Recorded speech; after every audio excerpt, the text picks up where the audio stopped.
everybody was, of course, you can look here, and this is just 8th grade science, and this is how they fared out in the domains. So you got matter, energy, motion, waves, and force. These are all the units that they're gonna cover for this whole year.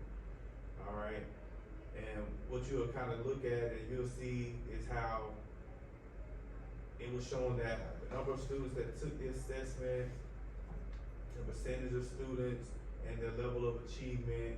And the one thing that we wanted to focus in on when we came in, this is 22's data, was we wanted to kind of lock in on our ESC students, right? Mm-hmm. That was the conversation we were having. All right, and so this is unit 1, standard 1. This is the formative assessment. What you see here is like, it was only 92 students, and you're gonna see that number increase because Ms. Youngblood's data is gonna be coupled into this as well. Mm-hmm. But initially, we had a lot of our kids that weren't mastering at all.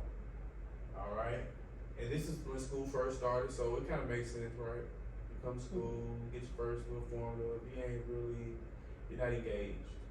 I'm not motivated. I don't have any grades. Everybody got an A right now. So they kind of bonded, but then what we kind of locked in on was that column right there is what we have highlighted. All right, we wanted to figure out how could we shore up our tier 1 instruction so that we're getting them more engaged, because across the county, not just here, that was a big issue. That along with our ESOL students. So as we matriculate, you see Formula 2 gets better. All right, we don't have 80% not mastering. So you can see where Ms. Lampkin is really doing a good job. She's knocked down maybe about 30% of the kids that didn't master. Maybe they're a little more motivated and taking it seriously. But yet and still, right, you see our ESC students. And so our ESC students at this juncture, it looks like, okay, they're really sinking because it's increasing exponentially. Hey, I'm so sorry. No, you're fine. Come on, we're just having some data talk real quick before we get into collaborative planning. And I said, look, Ms. Lincoln asked me to open the door. I was like, no, it's a student. I'm glad Ms. Watson. You would have been mad at us. You would have been mad. All right. And so, just to catch you up, right?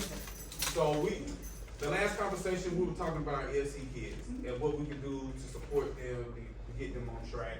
And so I went back to our first formula, and we see how overall we just didn't do good.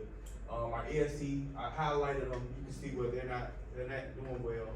We're looking at Formula 2. Overall, we did better. Ms. Lampkin, got our kids motivated, and maybe 30% of them who were not mastered, they're now mastering in this second formative assessment. But yet and still, our ESC kids were still struggling. We looked at some of the questions that we saw were catching up, majority of the kids because they weren't doing well. So see, these are some of the questions. All right, we move on to Formula 3. Formula 3, this is like ebb and flow, middle of the road. We got about 50 to 55% of our kids that's not mastering. But we're doing better, all right? Yet and still our ESC kids were struggling. So I think at this juncture, we had a conversation, everybody was at the table. We talked about what our co-taught classes should look like. We talked about, I still got on that little yellow paper up there. Continuing our reading strategies. You brought up DIFIT, but we talked about still implementing reading strategies. We talked about Ms. Lampkin and myself, vocabulary charts. We talked about graphic organizers, how to similarities and differences, just kind of getting the information to the kids. She brought up reading to the kids during the assessment, and how they didn't even like using headphones. And we were like, well, can we incentivize them? How do we get them to listen to the question so they can answer it? Because if I'm not mistaken, Ms. Lampkin was saying if she asked them the question and just use basic language, they can talk to her and give her the answer. It's just when they're reading it, it gets lost in translation. It's too much. I get overwhelmed. These words, I don't see them all the time. I'm not hearing them all the time. I'm gonna just select the answer. It's not that necessarily. Like in conversation in class, I read it exactly like it is. Okay. But they don't want to read it. They don't wanna take the time to read it themselves. They don't know whether it's a basic sentence that they can answer at all. They don't wanna take that time at all. But you're right, that's what it is. It's me reading it. They'll let me read it all day long. Right. But, cause we talked about it, it's the same language, it's the same verbiage they've heard with the warm up, nothing has changed. It's just now they have to do it themselves. And they don't want to. They're lazy. Yes. Okay. So look, I'm gonna move. They don't wanna break down the question to see what it's actually asking. They'll go like, okay, first part, let me go. And I'm like, but the question's at the end. Yeah. But you're right. That's a struggle. So again, we go back to the drawing board. What are the questions? What are the distractors? What's catching our kids up? What are they struggling with? And these are some of the conversations I remember having with Ms. Lampkin. And then we move on to Formula 6. Now you see the students number has increased because now this young blood is added into this equation. We're just looking at science overall on 8th grade level. All right, so now our mastery level has increased. We're up in the 60%. So you can see how our science department is progressing. And I feel like we're doing a great job in trending forward with our data when it comes to the assessments. But even with that, 6%, all right, so tier 1 was looking good. Overall, everybody gets it, but our ESC kids are still struggling, okay? All right, Ms. Lampkin is still in that classroom. She's working, doing everything we discussed, and you know, we're just still hoping for the best. Again, our number of students are increased because, of course, Ms. Youngblood, 58% not mastered, we kind of dropped down. All right, now this is the thing that was concerned, like how we went from like 60-something% mastery, we come to formative 7 and only like 41% mastered, okay? But I will point this out. If you look at our ESC students,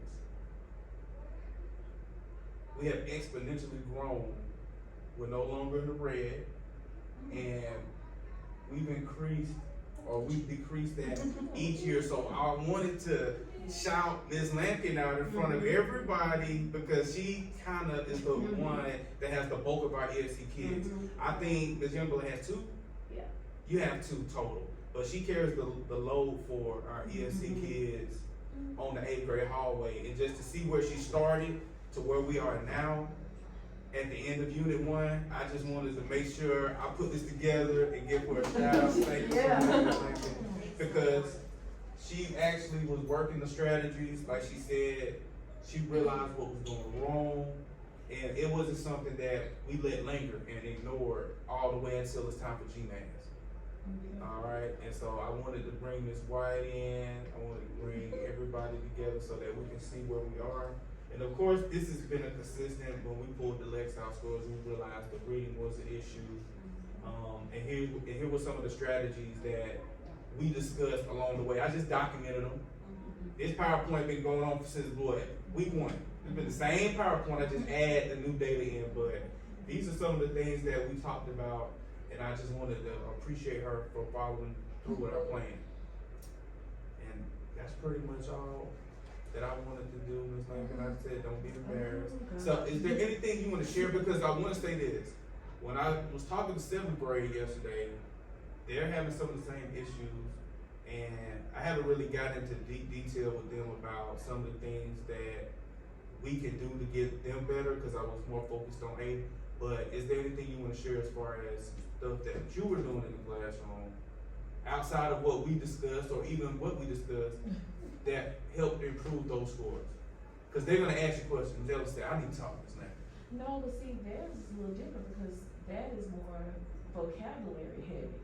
Okay. So it's not necessarily, like, physical science has a lot, but you have to apply it. Theirs is more vocabulary. So I don't think it will be the same. Like, I'm explaining it, but no, the kids, they have to do it. It's not that bad. And then we're talking about the Bohr models and periodic table. Drawing diagram, the periodic table, yeah.